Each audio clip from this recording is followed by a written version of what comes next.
मिनासान konnichiwa. स्वागत है आपका आपके अपने चैनल एनिमे एक्सपीएल पर। जैसा कि आपने पिछले एपिसोड में देखा था कि जिन्हों को जॉब चेंज क्वेस्ट मिला है और जिसे पूरा करने के लिए वो सिटी से बाहर चला जाता है। और अब आगे एपिसोड के स्टार्टिंग में हमें बताया जाता है कि यहाँ जिन्हू उस जॉब चेंजिंग क्वेस्ट को पूरा करने के लिए शहर से दूर चला जाता है और सोचता है लेवल 40 तक पहुंचने के बाद मुझे ये क्वेस्ट मिला है। इससे पहले मैं 2 डंजन में गया था जिसे मैंने की से खोला था और इसके अलावा मैंने पेनल्टी और अर्जेंट क्वेस्ट किया है, पर ये पहली बार है जब सिस्टम ने डायरेक्ट मुझे कोई क्वेस्ट दिया है। तो क्या इसका मतलब यह बाकी सबसे अलग है? और इसमें तो मैं यह भी चूज कर सकता हूँ कि मुझे इसे कब स्टार्ट करना है, जिसका मतलब यह मुश्किल हो सकता है। तो इसका मतलब इस क्वेस्ट के अंदर उतनी ही अच्छी स्किल्स मिल सकती है, तो इसलिए अब मुझे स्ट्रांग बनने के लिए इसके अंदर जाना ही होगा। और तब जिन्हू उस क्वेस्ट को एक्सेप्ट कर लेता है और तब वहाँ पर सामने एक गेट खुल जाता है और तब जिन्हू सोचता है मैं तो अपने डेली क्वेस्ट को पूरा करना भूल ही गया, पर चलो कोई बात नहीं, मैं वापस आकर उसे पूरा कर लूँगा।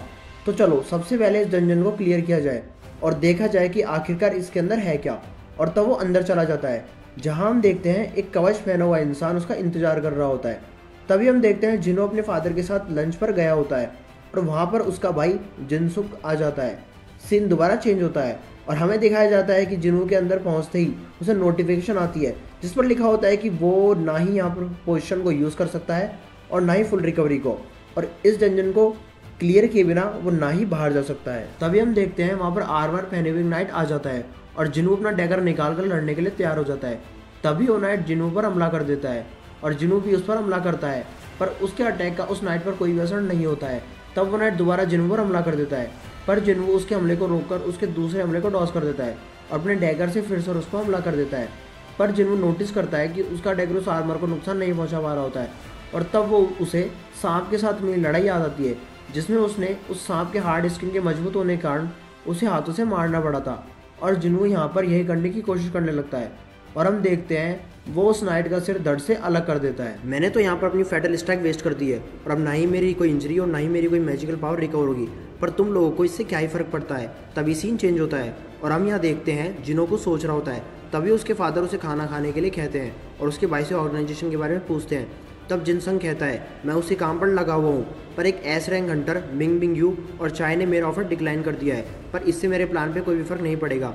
हम लोग इस टाइम पर अलग अलग कंट्रीज़ के हंटर्स के साथ बातचीत करने की कोशिश कर रहे हैं और मुझे पूरा यकीन है कि अगर हम उन्हें अच्छा पैसा देंगे तो वो ज़रूर आएंगे। जिन्हों मुझे पता है कि तुम भी कुछ कर रहे हो क्योंकि तुमने बहुत सारे सी रैंक गेट्स को खरीदा है, जिसका मतलब तुम कुछ बड़ा सोच रहे हो। पर ध्यान रखना, अगर ये मजे के लिए है तो ये बिल्कुल सही है, और अगर तुम मेरे रास्ते में आए तो मैं तुम्हें बिल्कुल नहीं छोड़ूंगा। तो जिन्हों सोचता है कि मेरे भाई को नहीं पता कि जिन्हों आखिरकार कितना स्ट्रॉन्ग है और मैं जिन्हों की स्टैंड से बहुत कुछ हासिल कर सकता हूँ। तब यहाँ हम देखते हैं जिन्हों अपने हाथों से उस नाइट्स को हरा रहा होता है, पर हम देखते हैं कि उनकी तादाद तो कुछ ज़्यादा ही होती है। तभी एक मॉन्स्टर गायब होकर उस पर हमला करने लगता है, पर जिन्हों बच जाता है और कहता है तो यहाँ पर ऐसे मॉन्स्टर्स भी हैं जो कि स्टेल्थ की पावर को यूज़ कर सकते हैं, और ऊपर से तो यहाँ पर जादूगर भी हैं जो कि फ्लैश मैजिक यूज़ कर रहे हैं। आखिरकार ये किस तरह का डंजन है? ऐसा लग रहा है कि यहाँ पर मेरी सारी पुरानी बैटल्स के एक्सपीरियंस को मर्ज कर दिया गया है। यह क्वेस्ट तो मेरी सोच से भी ज़्यादा मुश्किल है। तो अब मुझे इन सबको हराने के लिए अपनी ऑलमोस्ट सारी एबिलिटीज़ को यूज़ करना होगा, जैसे कि मैं नाइट्स को हराने के लिए स्टेल्थ का यूज़ कर सकता हूँ और असिस्टेंस को हराने के लिए परसेप्शन का। मैं बिना स्टेल्थ के नाइट्स पर हमला नहीं कर सकता, और अगर मेरी परसेप्शन ज़्यादा कम हुई तो मैं असेंस को भी डिटेक्ट नहीं कर पाऊंगा।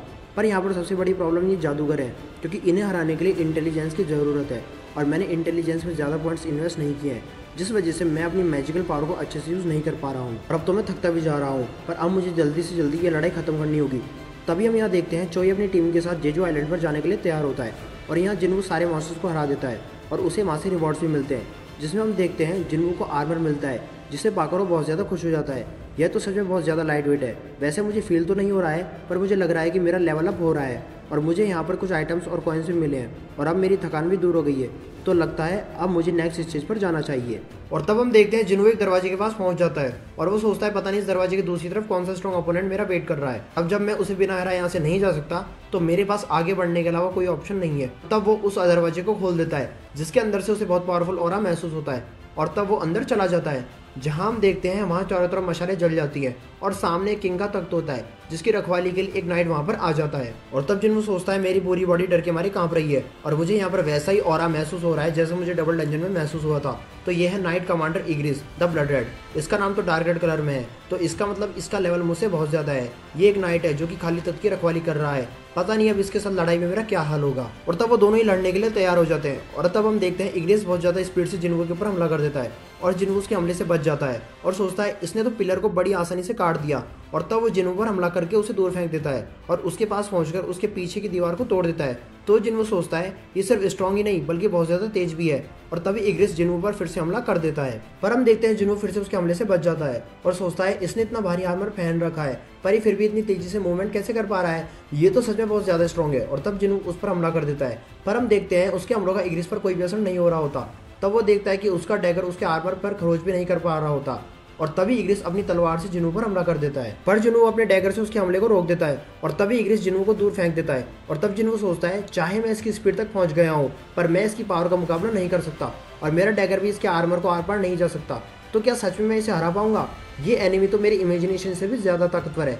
वैसे तो मुझे नहीं लगता कि मैं इसे बिना डैगर के हरा पाऊंगा, पर मैं इसे बस इसी तरह से ही डैमेज दे सकता हूँ। तब हम देखते हैं जिन्हों को खाली हाथ देकर इग्रिस भी अपनी तलवार को छोड़ देता है ताकि लड़ाई बराबर की हो सके।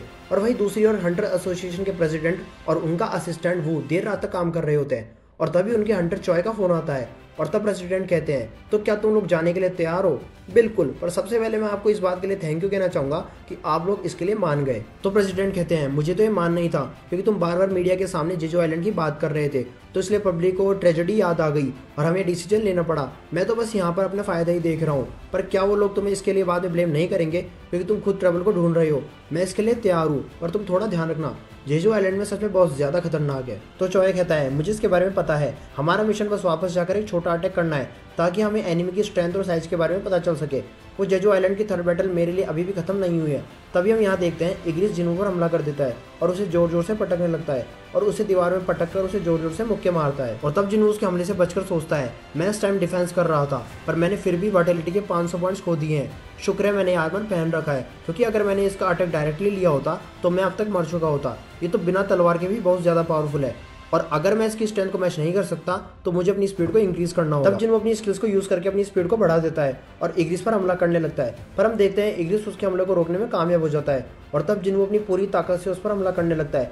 पर हम देखते हैं वो उसे अभी भी छू नहीं पा रहा होता और तब इग्रिस जिन्हों को लात मारकर उसे दूर फेंक देता है और उस पर दोबारा से हमला करके उसे जमीन पर पटक देता है। और हम देखते हैं जिन्होंने अभी भी हार नहीं मानी होती और वो लगातार इग्रिस पर हमला करने लगता है और उसे एक जोरदार लात मारने में कामयाब हो जाता है। पर तभी इग्रिस को गुस्सा आ जाता है और वो जिन्हों को बहुत बुरी तरह मारने लगता है। और हम देखते हैं इग्रिस जिन्हों को इधर उधर पटकना भी स्टार्ट कर देता है और एक पल के लिए भी उसे खुद पर हमला करने का टाइम नहीं दे रहा होता। तब जिन्हों जाकर तख्त पर गिर जाता है और उसकी हालत बहुत ज़्यादा बुरी होती है। तब इग्रिस जिन्हों के पास चला जाता है और अपनी तलवार को अपने पास बुलाकर जिन्हों के सिर पर हमला कर देता है। पर जिन्हों अपने हाथों से तलवार को पकड़ लेता है और कहता है मैं अभी तक हारा नहीं हूँ और उसकी तलवार को दूर फेंककर अपने डैगर से उसकी आंख पर हमला कर देता है, जिससे इग्रिस को बहुत ज़्यादा दर्द होना स्टार्ट हो जाता है। तब जिन्हों इग्रिस को पकड़कर जोर से दीवार पर पटक देता है और अपने डैगर को दोबारा से अपने हाथों में लेकर उसके गले में मार देता है। पर हम देखते हैं वो कट ज़्यादा गहरा नहीं होता। तब जिन्हों पूरी तरह से पागल हो जाता है और पूरे जोर से इग्रिस को मारना स्टार्ट कर देता है और अपने डैगर को उसकी गर्दन के आर पार कर देता है, जिससे हम देखते हैं वो उसे हराने में कामयाब हो जाता है। तब जिन्हों सोचता है ये तो सच में बहुत ज़्यादा खतरनाक था, मैं तो लक्की था कि मैं इसे हरा पाया। ये तो स्किल, स्ट्रेंथ और एक्सपीरियंस तीनों में मुझसे बहुत ज़्यादा आगे था, तो अगर मैंने कोई गलती की होती तो मैं अब तक मर चुका होता।